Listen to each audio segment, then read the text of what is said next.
کچھ آرٹیکل میرے climate change کے حوالے سے نظر سے گزرے ہیں، کیسے دیکھتے ہیں آپ کو کلائمیٹ چینج فینامنا ہے، کلاؤڈ برسٹ کا اس پہ بھی آپ نے لکھا تھا، جی کیا فینامنا آپ کے خیال میں یہ سر یہ ایمیشن اوپر ایٹماسفیئر میں چینجز لاتا ہے کیونکہ جو زمین کی درجہ حرارت ہے اس کا ون ٹائم ڈائریکٹ سن رے سے ہے، ورنہ پہاڑ کی چوٹی تو جی ویورز، یوسف خان صاحب کے ساتھ اب بیٹھے ہیں پارٹ فرسٹ میں آپ کی ارلی سٹوری اسکول وغیرہ کی ایز اے رینجر آفیسر، پھر ہم نے اس کی S D F O conservator militancy کے دوران اس کی کاوش فارسٹ پروٹیکشن کے لیے، اب آئے اس سے ریٹائرمنٹ کے بعد کی باتیں بھی سنتے ہیں اور اس کی اوور آل اچیومنٹ.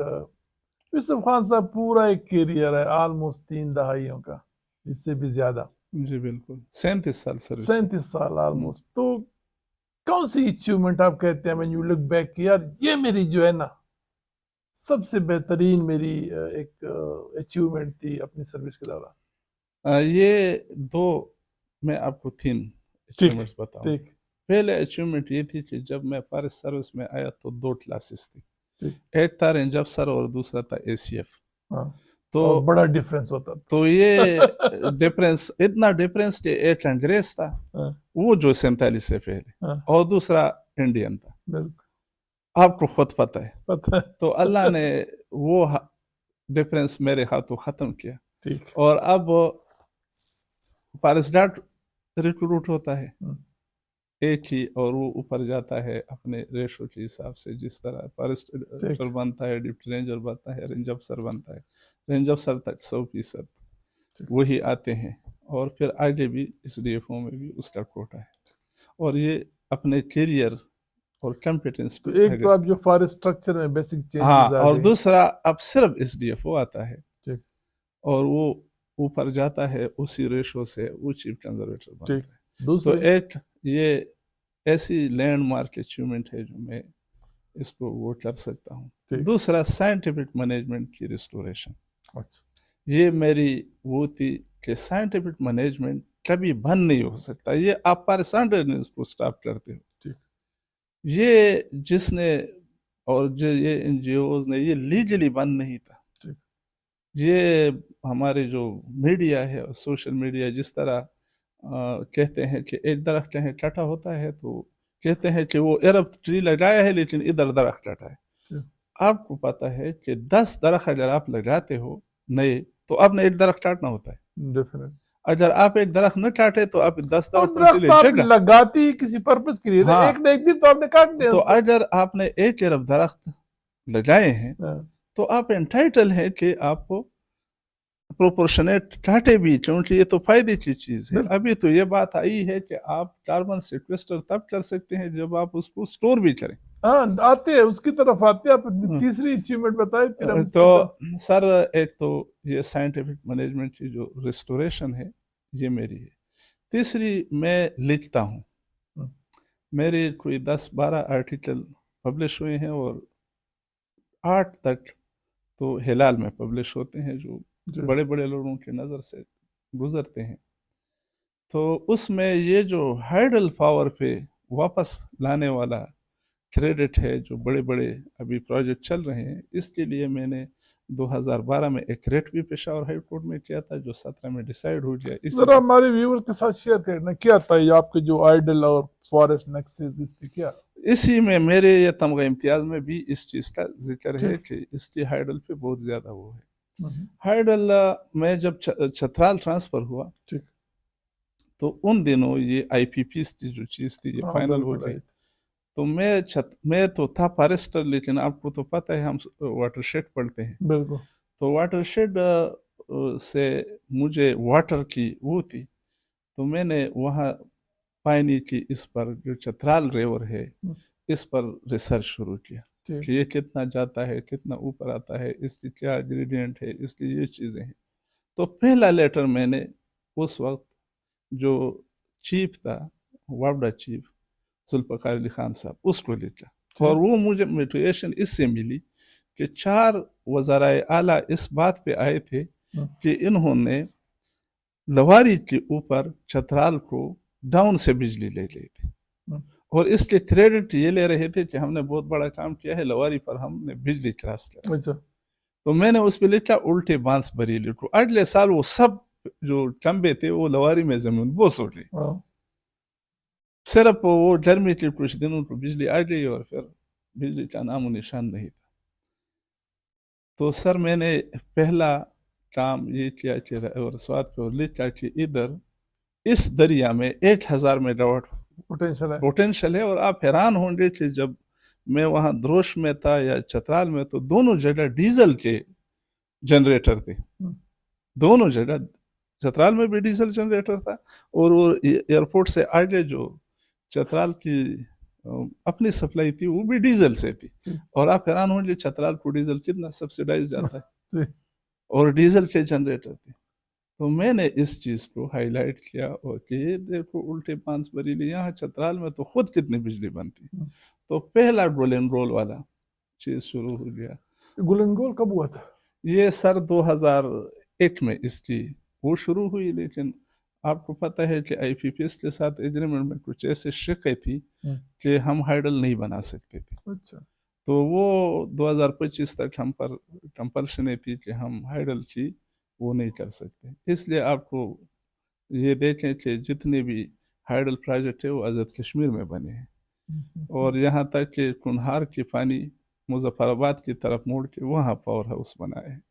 یہ ہمارے جو آئی پی پیز کی انویسٹمنٹس اس میں بہت ساری کنڈیشن ہے اور ایک ورسی بھی ہے. آرٹیکل میرے کلائمیٹ چینج کے حوالے سے نظر سے گزرے ہیں. کیسے دیکھتے ہیں آپ کو کلائمیٹ چینج فینامنا ہے کلاؤڈ برسٹ کا اس پہ آپ نے لکھا تھا. جی کیا فینامنا آپ کے خیال میں یہ سر یہ سب سائنٹیفکلی پرووڈ فینامنا ہے. یہ ایسے نہیں ہے کہ سائنس اس کا وہ نہیں دے سکتا.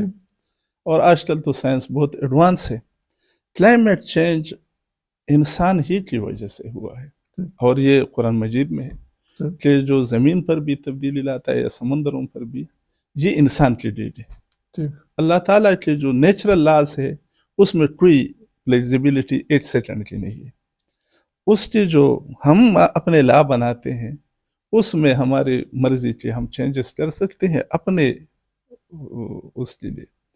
تو جو فزیکل نیچرل لاز ہے وہ ہم نے اس میں جب چھیڑخانی کرتے ہیں وہ چھیڑخانی پلانٹیشن کی صورت میں ہی کیوں نہ ہو, وہ چھیڑخانی ڈیم کی صورت میں ہی کیوں نہ ہو, وہ چھیڑخانی یہ روڈ ہے اور یہ جو گھر ہم بنا رہے ہیں. تو میرا جو نٹ شل ہے جو سب سے بڑا چینج انسان نے لایا ہے 1970 آنورڈ. تو 1970 میں پہلی دفعہ بٹخیلا آیا ہوں. ایک ہی بس تھا جو صبح میدان سے روانہ ہوتا تھا, شام کو بٹخیلا پہنچتا تھا اور پھر اگلے دن وہ واپس جاتا تھا. ایک بس تھا, اس کے علاوہ کوئی دوسری, اور ایک حیاسر خان جو نوابی دیر کا بیٹا تھا اس کا ایک جیپ تھا جو کبھی کبھی روڈ پہ روانہ ہوتا تھا. دس از دا اسٹوری آف 1969. بٹخیلا میں ٹوٹل کوئی 20 دکانیں تھیں, کوئی پکا روڈ نہیں تھا چتلرا کے برج سے آگے. یہ جو 70 کے بعد چیزیں آ گئی ہے چینج, تو سب سے زیادہ لوکوموٹیو یہ جو ہمارا ٹرانسپورٹ ہے یا ہمارے گھر کوئی بھی پکا گھر نہیں تھا. یہاں تک کہ نوابی دیر کا اپنا گھر بھی اب دیکھے بنگلہ وہ پکا نہیں ہے,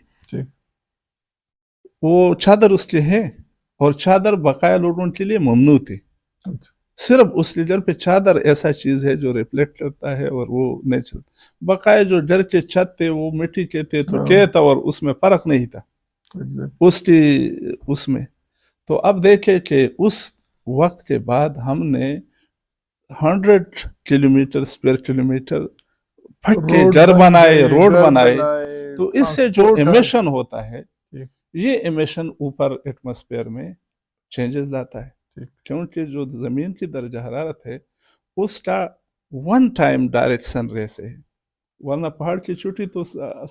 کلائمیٹ میٹیگیشن میں آپ فارسٹ کا رول کیسے دیکھتے ہیں؟ فارسٹ میٹیگیشن میں رول اس کا یہ ہے کہ فارسٹ کو آپ مینیج کریں گے. جو سب سے زیادہ کنٹریبیوٹ کرتا ہے اس میں یہ جو کلاؤڈ برسٹ ہے اس میں فارسٹ ہی کنٹریبیوٹ کرتا ہے,